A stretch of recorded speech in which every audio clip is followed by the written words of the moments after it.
Hey, how you doing? This is BrogiNaric, and I'm back with another video. Today I'm going to be talking about The Punisher Season 2. It dropped on Netflix last Friday, and I finally finished it. I didn't rush it like I used to do with these shows. I'll take my time and, really absorb it.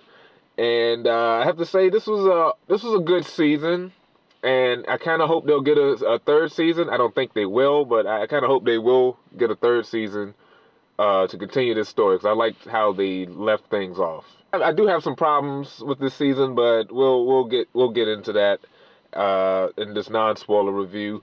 So this season, if you there will be some spoilers from season one if you haven't seen it. So just be aware of that. So this show it starts off with Frank, and he's in well, it doesn't start with Frank. It starts with Pete Castiglione, because Frank Castle is dead. He's officially dead on any official things. He doesn't exist anymore.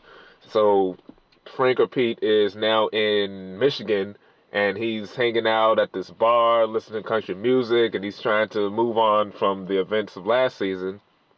And he meets this bartender, and while he's at the bar, he keeps bumping into this girl. Eventually, some things happen where these people are trying to kill her, and he, of course, gets involved because that's what he is, or that's what he does. And eventually, the story then morphs. It's like this. The season is like two different storylines. You have Frank protecting this girl from the people that are trying to kill her, and then you have Frank having to deal with his former friend Billy Russo, coming back and seeking revenge in a way. And there's these two conflicting storylines, and I think both storylines on their own could have been great, but because the two of them are forced in this season, it kind of hinders each other in a way. But there was definitely one storyline I like as a whole more than the other. I will say that. Um, and because of that, I kind of feel like this season was a bit of a step back from season one. Definitely after rewatching season one before I watched season two, I have to say this season is a bit of a step back. It's not like a tremendous step back, but it does. They do some things that kind of hurt it a little bit. There is more action. There's more and better action in this season, which I thought was really good. The action sequences are phenomenal in this season. It's very bloody, very gory, very realistic. Well, grounded and realistic. There's a lot more of him fighting with his hands as opposed to just shooting everything. It varies throughout the season. Um, and another thing they do a lot more with the side characters in this show. If there were certain side characters you like Curtis and Mahoney, he's in it a lot more. Madani is in it a lot. So that was some really good stuff they did. And there's certain aspects of this season that feels more like a Western, with certain music cues they have and certain type of things that happen. Like a drifter coming into a town and is attacked by a gang and he has to protect the town type of vibe. I like that stuff. Frank Castle, played by John Bernthal, he's great. He's got great acting, and he's just as good as he was in the second season. And in this season, he slowly becomes more like the comic book version of the Punisher, where he's in New York and everyone knows who he is, and he's just cutting down gang members, and the police like chasing him. And he becomes closer to the comic book character as the show goes on. And he's, of course, always struggling with, is he doing the right thing? Is he truly a good guy, or is he just a crazy guy that's really bad, but kind of tricks himself into thinking he's good? They tackled that again, just like they did in the first season. And I think they tackled that I guess a little better. It's a little different as opposed to like season one, where he's like, there's the terrorist, and then there's Sam, and it's like, what's the difference? This one is like, it's him and Jigsaw, two different guys doing similar things, but one does it for good in a way, and one does it for their own selfish reasons. Is that really different? They focus on that. Um, he becomes a father figure for this new character, Rachel. Him dealing with her and her goofiness. And also, he is like superhuman. There's a lot of superhuman people in this show that are like regular people, but they get beaten and stabbed and bloodied and just somehow keep going. And I'm just like, you guys have lost a lot of blood. How the hell are you still moving? Which was kind of funny, but it kind of also, like, when it happened, I'm just like, how are you still alive? Like, you should be dead. You shouldn't be moving right now. That's not how the body works. You shouldn't be fighting at this level to be that strong. You know what I'm saying? Dina Madani, played by Amber Rose Rava. Yeah, Rava is back. And she's dealing with PTSD after the events of last season. She got shot in the head by Billy, and she's like obsessed with Billy, keeping an eye on him. But she can't, technically, she can't go after him because she's off of that case, and it's not the Homeland Security's case anymore. It's like the New York Police Department's case. And she also struggles with being on the right side of the law, but also having going beyond the law to work with Frank to help track down Russo, because basically Russo, we start out with him in the hospital, and then he eventually escapes, and then that leads her having to team up with Frank and some others to try to track him down. We also get another character, Curtis Hoyle, played by Jason R. Moore, who's Frank's military friend, who was like a vet with the he was a medical guy. He got the one leg. He gets a lot more screen time this season. If you liked him last season, he gets more screen time. He gets some action sequences, and he's helping out Frank because, of course, Billy is also his friend, and he's got to worry about Billy potentially coming after him and messing up his life. And it's all about, like, the people closest to Frank get caught up in his mess, and then that kind of messes up everyone else's life. And he's a whirlwind, as they say. He's the whirlwind. He can causes problems and it messes everything up, but in a way to try to fix things. Some new characters. We got the girl Rachel, who played by Georgia Wigham. Some people like her, some people hate her. It teetered, throughout the season whether I liked her or hated her. She's okay, I guess. It depends on the episode I'm watching, because she's really an annoying teenager, and I don't find her too annoying, but I do find her annoying, but it's like in a teenager sort of way. And she's, a street tough kid. She was raised on the streets. She was sort of in like an Oliver Twist type of thing with these other kids who were going around hustling people and stealing stuff. And she ends up in possession of this item, and then these people want it back, and that's why they're trying to get her, and Frank has to protect her.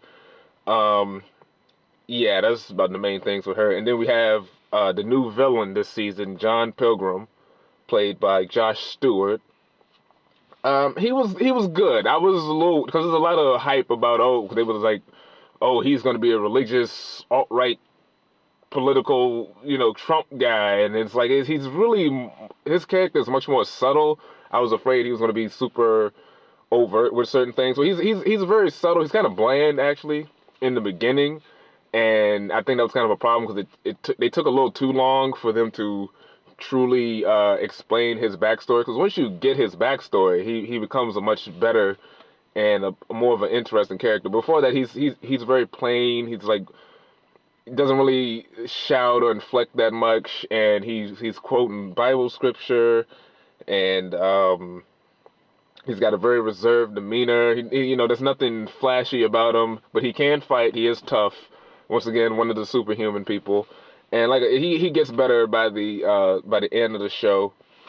We got Billy Russo as Ben Bundens, aka Jigsaw.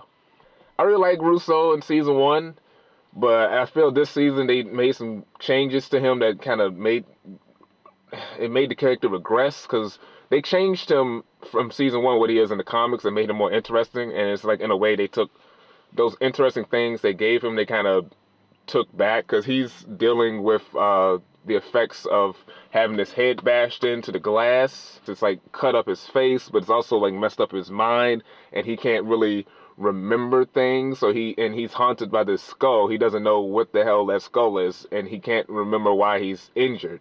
He like suffers from mood swings. He's got this weird mask when he's at the hospital to cover his face, I guess. They kind of explained it. It was really dumb to me why he's got this mask on.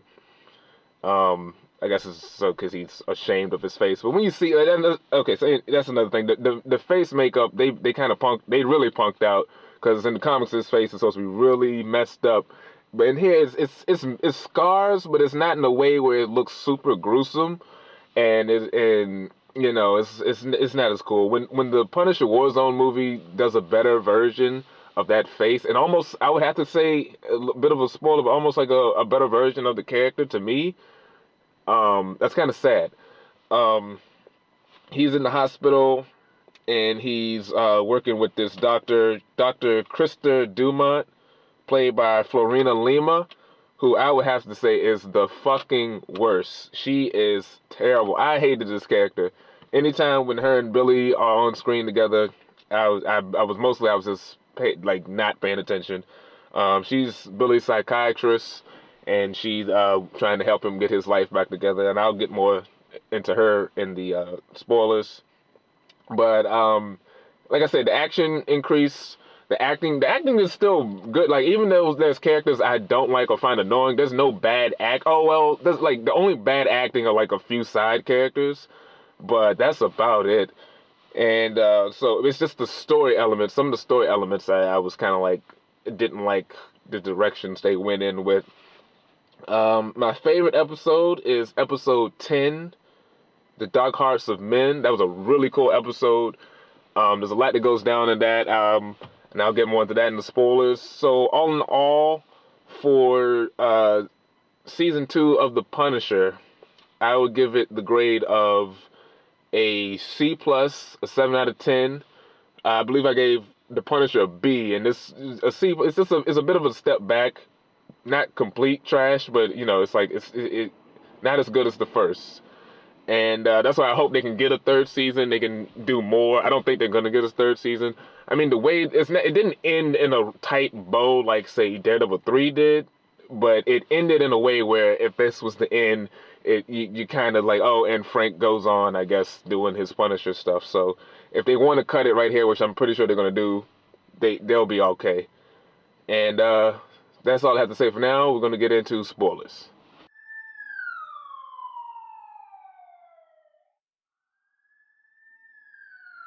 So in the bar, he bumps into the girl, Rachel, and he bumps into her again, and these people come into the bar and try to kill her. Well, he noticed something's weird, and there's this cool fight with them in the ladies' bathroom scene where Frank just beats the crap out of these two chicks, and this one dude, he like slams his head into the sink, throws one chick through the door, and like the other chick he like stabs and then like punches or something. It was brutal. He was going in. He didn't care if it was man or woman.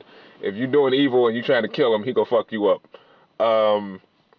So after that, they get tracked down again. They leave. I think they went to Ohio to get tracked down again. In episode 3, it was an episode I really liked. They have a standoff. They get arrested, and they're locked up in the police station. And eventually, the people track them. Pilgrim and his squad tracks them down, and they have this big standoff. It's like him and like 3 cops. One of them is shot, or 4 cops. One of them shot. The 2 are inexperienced, and the sheriff is a military guy. And Frank gets loose, and he helps him out, and he takes down most of those guys. That was a really good episode. And then like 4, they end up going back to New York because Billy Russo escapes from the hospital. And then that episode, there's a good scene where Billy goes to kill the guy who was the pedophile at his old orphanage. Which they talked about in season 1. He actually because he tracks that guy down because it's like one of the few things he only remembers his early life. He doesn't remember anything from season 1, which is a problem with Billy because the stuff he did in season 1 that changed his character, him turning on Frank, him selling him out for money, he doesn't even remember him working with the secret group that did all that bad stuff before he left the military. He doesn't even remember any of that. So it's like all the cool pathos that he had is gone because he's looking at Frank as his friend, and he doesn't have any bad will towards him until he sees him again and realizes that the skull that attacked him was actually Frank. But he still doesn't believe that he did. Once Frank is like telling him what he did, and Madani, when she sees him, she's like, "Oh, you shot me," and he's just like, "I don't remember this." So like, I guess I did it, but I don't feel like I did it, and it makes him like I said, all the things that made him interesting, he can't react off because he doesn't remember it, and I think that was a bad step back with that character. So yeah, Sergeant Brett Mahoney from Daredevil, who was a detective in Daredevil season 1, who's now a sergeant detective he played by Royce Johnson. He gets a lot more screen time. He's in this show a lot, and he's awesome. And he also, like everyone else, but Donnie and Curtis, he's struggling with why Frank, why these people tend to work with Frank or let him slide. It's like this guy's a criminal, but throughout the course of the season, he kind of realizes sometimes when Frank is involved, you got to step back and let this guy do what he does, because shit can get crazy. You know, it may look like one thing, but it's actually another thing. And he was really cool. So yeah, okay. So yeah, Billy and Dr. Krista, they were annoying as shit. So when Billy breaks out, he uses her as his way to get out. And then eventually, after he kills the pedophile, he ends up going back to her place, and he's like staying with her, and she's kind of letting it happen. Like she's not necessarily against him staying there, but she kind of plays it that way. But she really is fine with him staying there. And they got this weird sort of bullshit Joker Harley Quinn thing going on, which was just, it was not good. Because like I said, she's the one who's convincing Billy that he's not a bad guy, even though everyone who saw season 1 knows he's a bad guy. So that whole her hammering home like, oh, you're really not that bad. You're good. You don't have to believe everything. Frank is the one who's truly bad. It's like, no, he sold out his friend. He killed his surrogate family for money. Like, that's some scumbag shit. And he's harmed a lot of people in an unjust way. I mean, not besides when he was in the military, but when he was doing like the covert stuff. So, and then they start banging. So basically there's a moment where he's about to kill her, and then she stabs him in the hand. She's got one of those old like pins with the metal tip, the gold tip. She stabs him in the hand, and he's still kind of choking her. And then they start kissing, and the next thing they're banging, and it's like, what? Like, she just stabbed you in the hand, and now you're just gonna start banging? Like, that's weird. And then through the course of the show, she's got all these weird scars on her, and I thought she was gonna be suicidal, but apparently she's got some other shit going on. And she's supposed to be the psychiatrist who helps people with their mental states, but then she herself is severely mentally unstable. It's like, how the hell did you become a doctor? Because she's got a fear of heights, and like a severe fear of heights. Like, when she gets to a window and looks down, and it's like 2 stories, 3 stories up, her vision goes crazy and she can't really see. And I'm just like, how are you able to function this well to get a degree when you have this severe fear of heights like this? And then once you find out it's tied into, she's sort of like a sadomasochistic thing where she sexually gets off on pain, like somehow. And which was kind of, I guess, interesting. But once you understand what the pain that she got, she fell through a window, like a 2-story, 3-story window, after her dad tried to kill her, because her parents were getting divorced, and he was like, well, if I can't have my daughter, she can't either. So he throws her and himself through the window when she was like, I don't know, like 10 or whatever. Maybe she was 9, and the dad died, but she didn't. And somehow that turned into a sexual thing. I don't fucking know. It was just weird. So yeah, 7 and 8 episodes. That's when Billy starts hanging with these army vets, and so Billy is a wanted man, and no one can seem to find him. It's just his face with a couple of scars. He's not wearing the mask when he's in town. Only thing really different is his hair is short.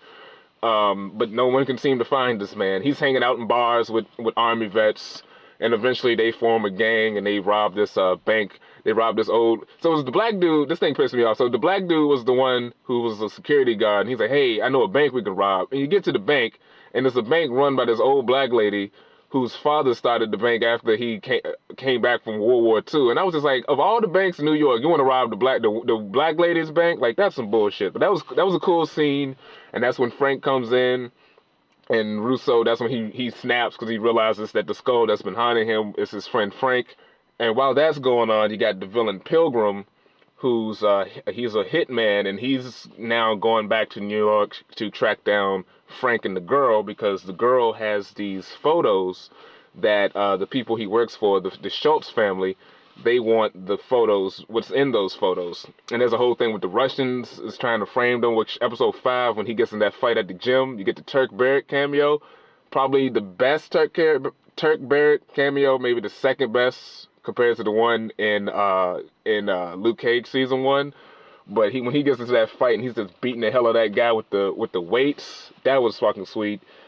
So Pilgrim he's trying to track down the girl, and Frank, when he can't, he puts out a 5 million bounty for them, and that's when everybody else is trying to find them, and Frank has to deal with that and trying to keep the girl from running away because she's dumb. So favorite episode 10, The Dark Hearts of Men. And that's the episode. It's like Dina Madani and the doctor debating about who's good and who's evil. Isn't Frank truly evil and Russo's not? And then Madani's like, well, Russo did this, and that. And then the doctor's like, but yeah, what about Frank? He did that, and that. And then it's kind of dumb.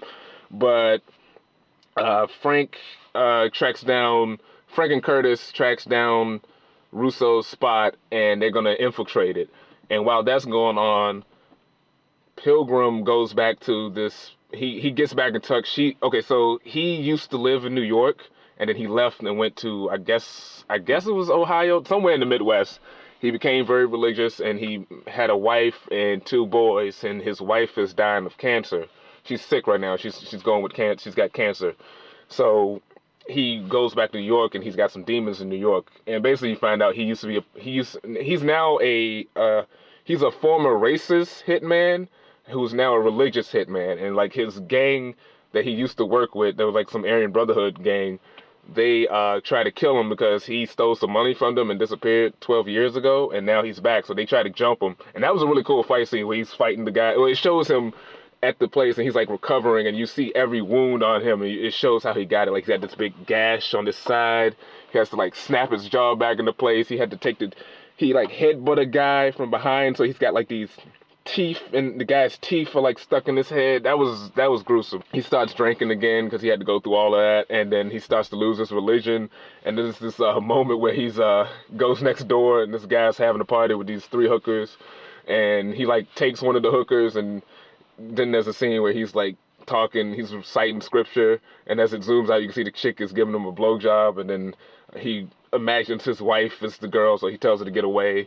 And while all that's going on, Frank infiltrates Russo's place, and they get the drop on him while Curtis is outside with the sniper trying to keep the guys away. He doesn't want to kill anyone because these guys are army vets, and he doesn't want, and also he just doesn't want to kill any of these guys. But he accidentally does. He shoots the guy, but it was a fatal wound, and that bothers him because this was like the first person he's killed that he actually tried to save. Him being a medic in the military, he never actually, the people he tried to save was no one he ever shot. So this was like the first time he actually tried to save somebody he shot, and that messed up with him. Frank gets, he's in the dark room, and they're like cutting the lights out and cut him on, and there's like music playing and to disorient him, and people are running by slicing at him, and then he just gets jumped, and he's getting the shit beat out of him. They got crowbars, and they putting fists to him. Russo leaves, and then out of nowhere, Frank just fights back. He's already, he's already got the injuries from the beginning of the season, broken wrists, all of this shit. He fights back, takes everybody out, starts shooting at Russo, and then he goes into this room, and then he sees these 3 dead bodies there. It was these 3 women that were there, because while the guys were at the hideout, they were bringing in women and drugs and everything, so there was these 3 women there, and Frank stops, because he's like, oh shit, I blindly shot through the window, and now I've killed these women. And he stops, and then the police come in and arrest him. And that was pretty much episode 10. Oh yeah, and in that time, Pilgrim, his wife, died while he was gone. So that was that episode, and it was really sweet. After that, Frank is in the hospital, and Karen Page comes in, and they prove that he didn't kill the women, so they help him escape. And Pilgrim, his kids are being taken care of by the Schultz family. So the Schultz family he works for is this rich industrial family who has a son named David, who's a senator. And they've been grooming him since he was a kid to become the next president. And what they want him to be next president, and they'll use their business influence to control him. They're like a alt-right, very conservative, leaning family, but their son is gay. And there's these photos, that's what the girl ended up taking. she stole the photos that the Russians were going to use. This Russian mafia was going to use to blackmail the family so they could influence them, and that's why they're after the girl to get the photos back. So Pilgrim is now his job, because he's loyal to them. I don't know if they explain why he's so loyal to this family, but then they give more reason after the wife dies. They're kind of holding his kids hostage to a degree. Well, at least they imply that they, like, if you don't succeed, we'll kill your kids. But they are also looking at the kids like, hey, these kids are smart. We can, influence them to replace our son just in case this shit don't work out. And so that's what Pilgrim is now fighting for. That's the reason why he's so he goes in so hard to try to get the girl back. After that, through some means, Pilgrim captures the girl, and before that, Frank captured the son David, the Schultz's family, and held him hostage. And was trying, because he thinks David is involved, but David knows nothing about Pilgrim or the Russians or any of that stuff. So after Frank calls up the Schultzes and kind of records them as they're like threatening him, both the mom and the dad are dirty, and he records them. He'll use that to blackmail them. And then there's that cool scene where Frank and Pilgrim are fighting in the junkyard. That was a really good scene. And of course, he's like, because by that point David was released by Curtis, so he convinces Pilgrim to let the girl go. And then he's like, oh, where's David? He's like, oh, I'm sorry to tell you, I don't have him. So they get into a fight, and they're both beating the hell out of each other. And Frank's like, why are you doing this? What are you doing? And he's like, I'm doing this to save my kids. I'd do anything to save them, blah, blah, blah. And then that's when Frank like gets on top of him after Pilgrim was choking him with the chain, and Frank's about to hit him with the big propane tank. In the meantime, Billy escapes, and he's getting helped out, but he's forcing this doctor to get the bullets out of him. But he doesn't want any anesthesia because he's like, I can't go under. And the doctor's like, look, I don't care how badass you think you are, I need to put you under. And he's like, don't do it. So he starts to take some of the bullets out of him, but then he passes out. And while Billy is doing this, Billy has the money that he had with him and is in a duffel bag. So what the doctor does is he just throws Billy's dumbass in the trash and takes the money, which was kind of a good metaphor for Billy this season. He was trash. So we go back to the Schultz, and they're in their house eating dinner, and then Amy walks in with a shotgun, and she's holding him. She's like, hey, don't move. We got in because we sent your security home. And they're like, what the hell are you doing here? And they're like, don't point the gun at my wife. And then the wife goes for the knife to try to cut her, and then Frank shoots her dead, just kills her right there. And then Schultz, the dad, is like, whoa, what the hell? And then Frank comes in, he was like, I was going to give you an opportunity to choose between you, which one would live or die, but your wife made the choice.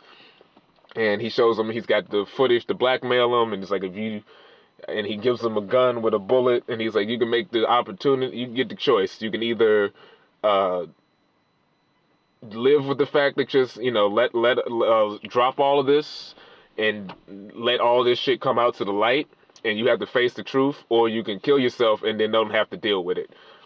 And we're going to expose you either way. So they leave, and the dude, as they're walking out of the mansion, you hear the gunshot goes off.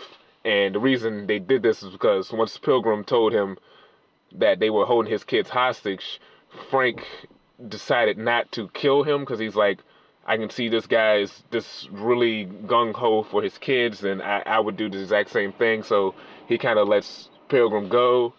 And after that, Donnie, she recovers. She joins the CIA. Frank lets the girl go. She goes to Florida or some shit. And then we get a moment where Frank is back in New York. It's like, I think it's like 6 months later. And Frank is still out in New York, and he's like full Punisher now, where he sets this gang up to meet at this place. And then Frank walks in. He's got the new vest with the skull on it. He's got the overcoat, and he just blows them away. And it's a reference to the Punisher Warzone comic, where he's standing there with the guns, which that was a cool scene. And because that was the thing that was kind of bugging me. I was like, where's his trench coat? He needs his trench coat, and he gets it like the last 10 seconds, but whatever. So yeah, there was some things I liked in this season, and like some things that kind of pulled it back a little bit. But all in all, I like this. It was good, and like I said, I hope they'll get a third season. I highly doubt they will. And if it ends right here, I'll be fine. I'm not gonna be too heartbroken because this was, a good enough stuff. If you like this season, let me know in the comments. Tell me certain things you did and didn't like about it. If you like this video, hit the like button and share and subscribe to the channel, and stay tuned for more videos. Peace.